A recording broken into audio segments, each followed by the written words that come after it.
சினிமாவில் விஜயோட இடத்துல சிவகார்த்திகேயனை வச்சுக்கலாம் ப்ரோ. விஷால் தான் இருக்கார்ல, புரட்சி தளபதி.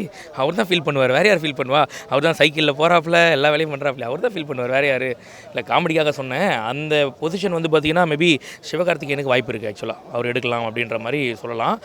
ரெண்டாவது அவரும் வந்து பார்த்திங்கன்னா நான் பர்மனெண்ட்டாலாம் விட்டுருன்ற மாதிரிலாம் சொல்லலை. மேபி இதுக்கப்புறம் அரசியல் வருவனார், வர வாய்ப்பு இருக்குது. திருப்பி கூட சினிமாவில் அப்பப்போ வந்துட்டு போக வாய்ப்பு இருக்குது, சொல்ல முடியாது நம்ம. பட் இப்போதைக்கு பார்த்தா சிவகார்த்திகேயனுக்கு அந்த பொட்டன்ஷியல் இருக்குது அப்படின்னு தான் சொல்லணும். மற்றபடி நிறைய பேர் நினச்சிட்டு இருக்காங்க அடுத்த அந்த இடம் நமக்கு தாண்டா அப்படின்னு சொல்லிட்டு புரட்சி தளபதி மாதிரி நிறைய பேர் நினச்சிட்டு இருக்காங்க.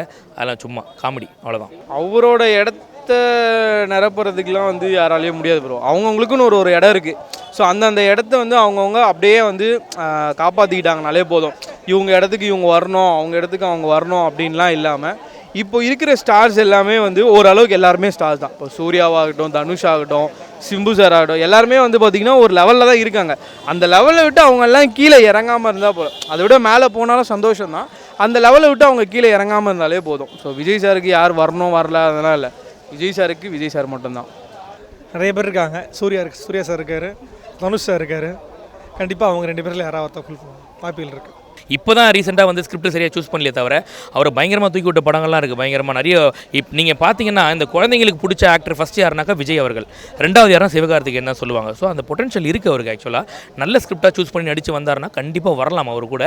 அது எல்லாமே வந்து பார்த்தீங்கன்னா அவங்களோட ஐடியாலஜி, அவங்க தாட் தான். பட் என்னை பொறுத்த வரைக்கும் என்னோட எக்ஸ்பீரியன்ஸில் சொல்லணும் அப்படின்னாக்கா சிவகார்த்திகேயன் அந்த பொட்டன்ஷியல் இருக்குது. பட் பார்க்கலாம் யார் வரான்னு. இல்லை ப்ரோ, மேபி நீங்கள் வந்து பிஸ்னஸ் வைஸ் கேட்குறீங்க அப்படின்னு நினைக்கிறேன்.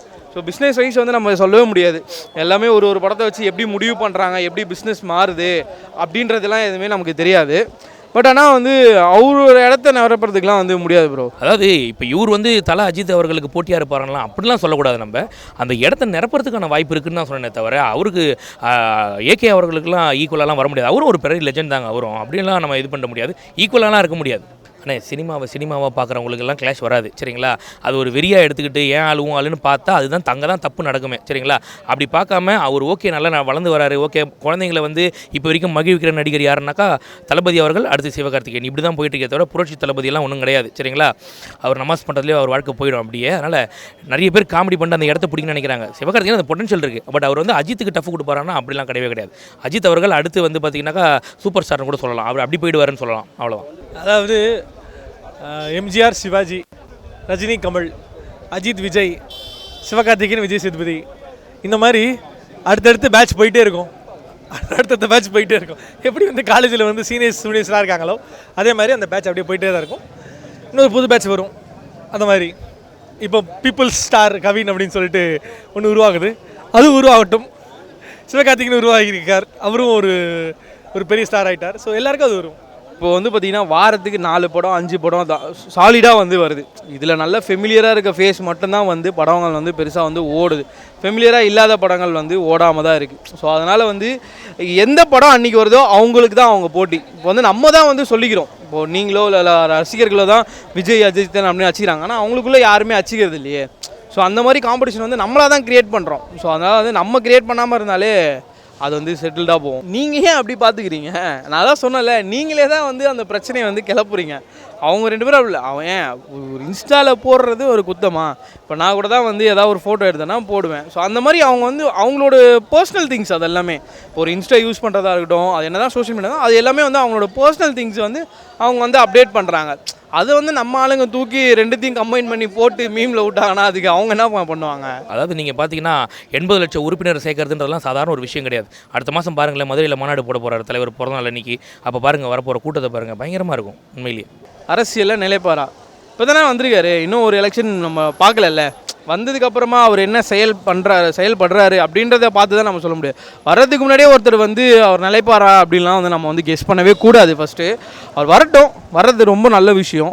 எல்லாருமே ஸ்டார்டிங்கில் வரும்போது ஒரு துளி கூட இல்லை தான் ப்ரோ, புரியுங்களா? இப்போ டிஎம்கே ஏடிஎம்கேவும் வந்து ஒரு பாயிண்ட், ஒரு ஸ்டார்டிங்லேருந்து தான் நீங்கள் வந்திருப்பாங்க.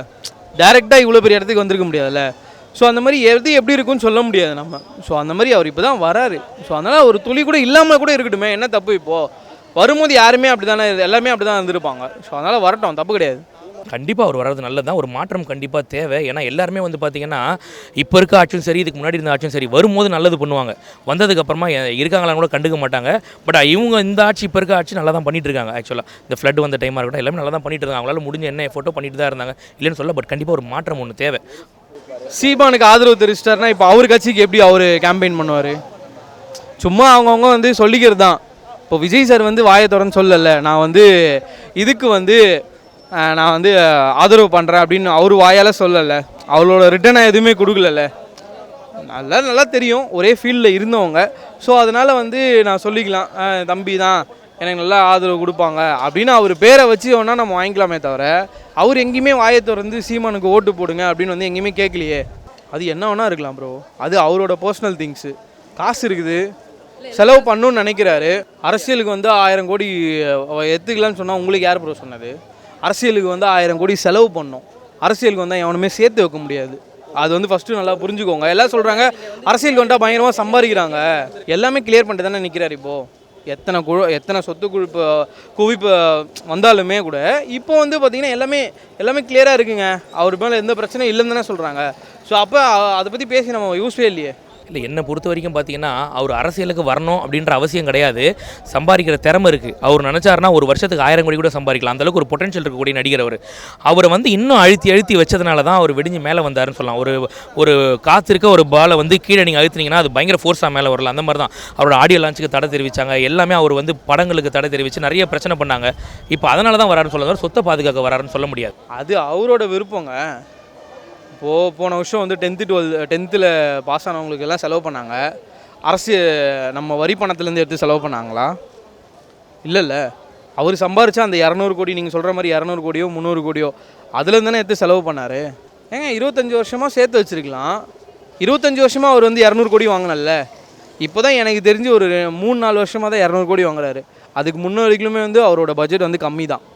ஓகேங்களா? இப்போ தான் இந்த கொரோனா அதுக்கு முன்னாடியிலேருந்து தான் ஸ்டார்ட் ஆச்சே வந்து இந்த 100 கோடி 150 கோடிலாம் வந்து அவருக்கு ஸ்டார்ட் ஆச்சு. ஸோ அவர் வந்து 20-25 வருஷமாக 200 கோடி வந்து வாங்கலை அவர். ஆனால் இவர் வந்து நம்ம ஒருத்தர் ஆட்சிக்கு வரத்துக்கு முன்னாடி இவர் அப்படி பண்ணுவார் இப்படி பண்ணுவார் நம்ம சொல்ல முடியாது. சரிங்களா?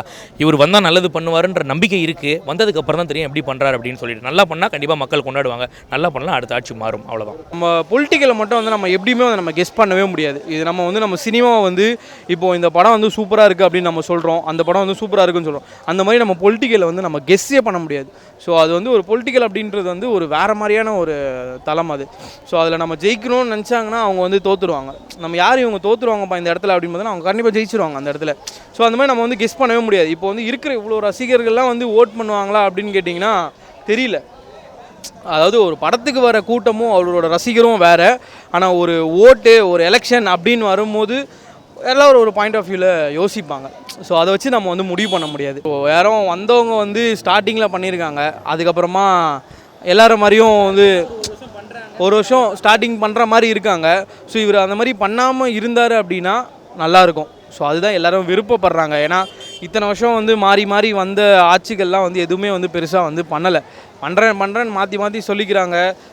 கேம்பெயின்லாம் பார்த்தீங்கன்னா நீ என்ன பண்ணன்னு சொல்கிறாங்களே தவிர நான் இதை பண்ணனே வந்து அவங்க யாருமே சொல்லலை.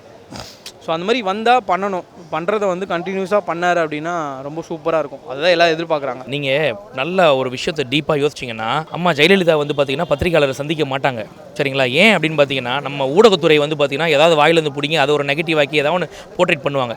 எனக்கு தெரிஞ்சு தளபதி அவர்கள் பண்ண ஒரு நல்ல விஷயம் என்ன அப்படின்னாக்கா, பத்திரிகையாளர் சந்திக்காமல் இருக்கிறதா நல்ல விஷயம். அதை பண்ணவும் கூடாதுன்னு சொல்கிறேன். அவர் என்ன தோணுதோ மக்கள்கிட்ட டைரெக்டாக மேடை போட்டு பேசிக்கிட்டோம், அப்படியே முடிச்சுட்டு போயிட்டோம். பத்திரிகையாளர் சந்திக்காமல் இருக்கிறது நல்லதுன்னு சொல்லுவேன் நான். உண்மையில் என்னோட கருத்து அது. அவ்வளோதான். ரசிகருக்கு என்ன செய்யணும்? படம் கொடுக்குறாரு, வருஷத்துக்கு 2 படம் கொடுக்குறாரு. ரசிகர்களுக்கு வேறு என்ன செய்யணும் புரியலையே. ரசிகர்கள் என்ன நம்ம வந்து வேலைக்கு வச்சுருக்காரு அவருக்கு ஏதாவது சம்பளம் போடணுமா? கொடுக்குறாங்க ப்ரோ. எல்லாராலையும் எல்லா இடத்துலையும்லாம் கொடுத்துட முடியாது. இப்போ வந்து நம்ம சொல்கிறோம் இல்லையா, இன்கம் டேக்ஸ் ரைடு அது இதுன்னு இவ்வளோ கொண்டாத்துக்கு முன்னாடி நீங்கள் கேட்டிங்க, நிறைய சொத்துக்கு அந்த மாதிரிலாம் கொடுத்தா அந்த மாதிரி ப்ராப்ளம்ஸ்லாம் வரும் நிறைய. புரியுதுங்களா? ஒவ்வொருத்தருக்கும் வந்து ஒரு அமௌண்ட் வந்து டேக்ஸுன்னு போகும். இப்போ விஜய் மாதிரி ஆட்களுக்கெலாம் வந்து பயங்கரமாக வந்து டேக்ஸாக இருக்கும். இல்லை ப்ரோ கண்டிப்பாக நடிப்பார். இப்போ அரசியல் வேலை போயிட்டு இருக்கு, அதையும் சினிமாவும் பார்த்துட்டு இருக்காரு. அவர் ஏன் அரசியல் வரான்னு தெரில, நல்லது செய்ய தான் வராரு. இப்போ அதே பேட்டர்னில் நம்ம லாரன்ஸும் பண்ணிட்டு வராரு. லாரன்ஸும் அரசியலுக்கு வர தான் இந்த இதெல்லாம் பண்ணிட்டு இருக்காருன்னு நினைக்கிறேன். நிறைய மக்களுக்கெல்லாம் ஹெல்ப் பண்ணுறாரு. விஜய் மாதிரி பேட்டர்ன் கொண்டு வராரு. ஏன்னா எனக்கு தெரிஞ்சு லாரன்ஸ் வந்து விஜய் அண்ணா கூட சேருவாரா இல்லையான்னு தெரியல. லாரன்ஸ் அந்த மாதிரி தான் அவன் பண்ணிட்டு இருக்காரு. தம்பி ஆமாம் சொல்கிறாரு, ஆனால் விஜய் அண்ணா அது கண்டுக்க மாட்டார். விஜய் அவருக்கா லூஸு மாதிரின்ற மாதிரி தான் இது பண்ணுறாங்க. அவர் கண்டுக்கிறது இல்லை. சீமானெல்லாம் ஒரு ஆளுன்ற மாதிரி மதிக்க மாட்டுறாரு அவர்.